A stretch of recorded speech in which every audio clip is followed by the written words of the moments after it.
අයිබෝවන් මම කැලුම් ජයසුමන මහජන කේන්ද්‍රයේ විධායක මණ්ඩලයේ සමාජිකයෙක්.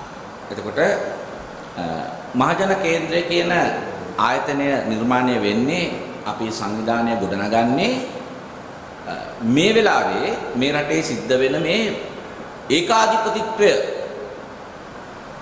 පරදවන්නත් ප්‍රජාතන්ත්‍රවාදය ආරක්ෂා කරන්නත් කියන මූලික අරමුණ ඇතුව. ඇයි අපි එහෙම කියන්නේ? ඔයගොල්ලෝ දන්නවා මේ වෙනකොට රටේ සෑම අංශයක්ම ඒ කියන්නේ මේ පත්වෙච්ච අනුර කුමාර දිසානායක ප්‍රමුඛ මේ මාලිමා ආණ්ඩුව ඔවුන්ට අතිවිශාල බලයක් ලැබුණා. මහ ජනතාව අතිවිශාල බලයක් ඔවුන්ට ලබා දුන්නා. විධායක ජනාධිපති ධූරය ලබා දුන්නා. ඒ වගේම 159ක පාර්ලිමේන්තුවේ 3/2කට අධික බලයක් ලබා දුන්න. මේ සියල්ලම තියෙද්දී ඔවුන් ආරම්භයේ පටන්ම අපි දැක්කා තවත් බලය සංකේන්ද්‍රණය කරගන්න, එකතු කරගන්න විශාල උත්සාහයක් දරනවා.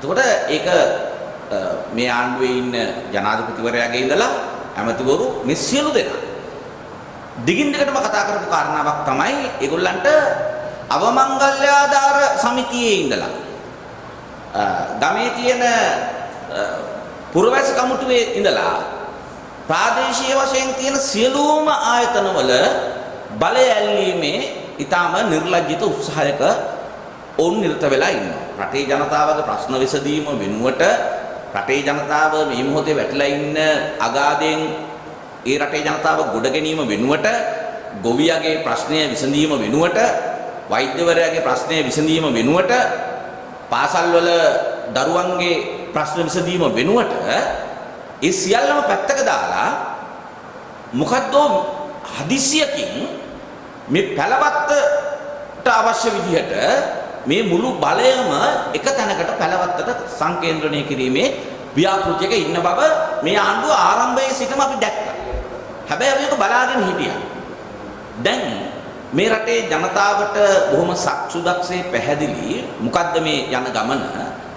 අද අනුර කුමාර දිසානායක පෙන්වලා තියෙනවා ඔහුට විධායකය, ව්‍යවස්ථාදායකය, ප්‍රාදේශීය සභා, නගර සභා, මහනගර සභා ඉඳලා සමූපකාර සමිතියේ ඉඳලා අවමංගල්‍යාධාර සමිතිය දක්වා වූ බලය ලබා ගත්තත් ඒකත් මදි. ඔහු යටතට මේ අධිකරණය ඔහු යටතට ගන්න ඕනේ කියන වමනාව ඇතුව ක්‍රියා කරන බව ඔහු මේ ළඟදී ඊයේ පෙරේදා නීතිඥ සංගමයත් එක්ක විචාර රැස්වීමේදී ඊටම හොඳින් අපිට පැහැදිලි වුණා, රටට පැහැදිලි වුණා. එතකොට මේ සියලුම මේ රටේ අපිට 1931 ඩොනමෝර් ප්‍රතිසංස්කරණ වලින් අපිට හම්බෙච්ච මේ රටේ ජනතාව දිනාගත්ත මේ ප්‍රජාතන්ත්‍රවාදී අයිතිවාසිකම්, විශේෂයෙන් මේ ජනතාවගේ පරමාධිපත්‍ය බලය ඊටම නරක විදිහට කොල්ල කෑමේ උත්සාහයක නිරත වෙලා ඉන්න බව පේන්න තියෙනවා. එතකොට මේ සිද්ධ වෙමින් යන්නේ තවත් උතුරු කොරියාවක්. එහෙම නැත්නම් ස්ටාලින් පන්නේ පාලනයක පෙර නිමිති තමයි අපිට පේන්න තියෙන්නේ. එතකොට ඒ සම්බන්ධව මේ රටේ ප්‍රජාතන්ත්‍රවාදය ගරු කරන, ප්‍රජාතන්ත්‍රවාදය පිළිබඳ විශ්වාසය තබන, මේ රටේ ස්වාධීන අධිකරණයක් පිළිබඳ විශ්වාසය තබන මිනිස්සු හැටියට අපිට තව දුරටත් මේක ඉවසගෙන දරාගෙන ඉන්න බෑ. ඒක නිසා විශේෂයෙන්ම මේ අවස්ථාවට සහභාගී වෙන ජ්‍යෙෂ්ඨ මාධ්‍යවේදී ධර්මශ්‍රී කාර්යවසම් මැතිතුමා, ඒ වගේම අපේ ජ්‍යෙෂ්ඨ මාධ්‍යවේදී සේපාල් අමරසිංහ මැතිතුමා, ඒ වගේම මගේ හිතවත් අපේ ප්‍රියන්ත හේවගේ මැතිතුමා කවුරුත් දන්න මාතලන්.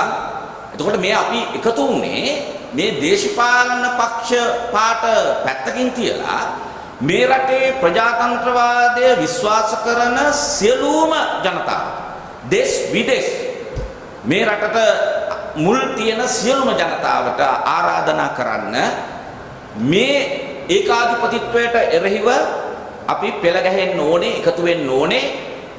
ඒ සඳහා මේ සියලු දෙනාට ප්‍රජාතන්ත්‍රවාදය පිළිගන්න විශ්වාස කරන සියලුම දෙනාට අපි ඊටම ආදරයෙන් ගෞරවයෙන් ආරාධනා කරනවා අපි එක්ක එකතු වෙන්න.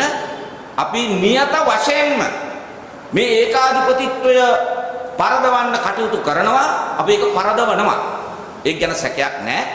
ජනාධිපතිතුමා ඍජුවම ප්‍රකාශ කරනවා ඕනම අවදානමක් ගන්න ලෑස්ති කියලා. ඉතින් ඒක ඍජු ප්‍රකාශයක් හැටියට දකින්න නැද්ද? නෑ ඒකම තමයි අපි අද මේ එකතු මෙතනට එකතු වෙන්නම ඒ නිසාම තමයි. ඒ කියන්නේ දැන් ඍජු ප්‍රකාශ තියෙනවා. අපි කියමුකෝ මහින්ද රාජපක්ෂ ජනාධිපතිවරයාගේ කාලේ යුද්ධයක් තිබුණා. රටේ අවුරුදු 30ක ආපු යුද්ධයක් තිබුණා. එතකොට ඔහු ඍජු ප්‍රකාශයක් කරා මම මේ යුද්ධය අවසන් කරනවා. මම මේක වෙන නායකයෙකුට දෙන්නේ නැහැ කියලා. අන්න ඒක ඍජු ප්‍රකාශ. හැබැයි මේ තනි පුද්ගලයෙක් ඉලක්ක කරලා ඔහුව රැකගන්න. තනි පුද්ගලයෙක් නිසා ආණ්ඩුවකුයි ජනාධිපති ධූරයයි රටේ ජනතාවගේ පරමාධිපත්‍ය බලයයි ඔක්කොම උගසක තියෙනවා නම් කවුරු හරි නායකයෙක් එතන අපිට බරපතල කාරණාවක් තියෙනවා. ඒ සිද්ධියට පිටිපස්සේ තියෙන ඉතුරු ටික අපි කල්පනා කරන්න වෙනවා. මහානායක හම්බුරුවෝ විරුද්ධ වෙද්දී, නීතිඥ සංගමෙත් විරුද්ධ වෙද්දී, අධිකරණ සේවා සංගමේ විනිසුරුවරුන් විරුද්ධ වෙද්දී, රටේ සියලුම වෘත්තීකයන් විරුද්ධ වෙද්දී, රටේ සියලුම දේශපාලන පක්ෂවල නායකයෝ සහ පාක්ෂිකයෝ විරුද්ධ වෙද්දී ඇයි මේක කරන්නේ? එතකොට මේක ASCII තියෙනවා. මම ඒක නිසා තමයි කිව්වේ පටන් ගන්නකොටම මේ යන්නේ රට ඊටාම නරක ආඥාදායකත්වයකට ඒකාධිපතිත්වයකට මේ යන්නේ. මොකද අපි අපිට ලෝකේ කියවීම ඇතුලේ අපිට අත්දැකීම් තියෙනවා. ඒක රුසියාවේ ස්ටාලින් වෙන්න පුළුවන්, උතුරු කොරියාව වෙන්න පුළුවන්, කියුබාවදී වෙන්න පුළුවන්, වියට්නාමෙදී වෙන්න පුළුවන්. අපි අත්දකින්නේ ඒක. එතකොට මේ පොල් පොට් පන්නේ පාලනයකට යන ගමන වහා නැවතිව යුතුයි. ඒ රටේ ප්‍රජාතන්ත්‍රවාදී අවකාශය ආරක්ෂා කිරීම සඳහා. ඒ වුණාට ජනාධිපතිතුමා කියන්නේ රට වෙනුවෙන් කරනවා. නෑ ඕනම තක්කඩියෙක් ඇවිල්ලා ඕනම ජරා වැඩක් කරන්න ලේසියෙන්ම විකුණන්න පුළුවන් එකනේ රට කියලා කියන්නේ. දැන් මේකට මෙච්චර කලබල වෙන්නේ.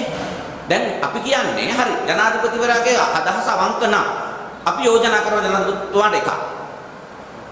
මේක ගන්න කල් ගන්න. අරගෙන දෙසැම්බර් 1 වෙනිදාන් පස්සේ මේක ගෙන්න.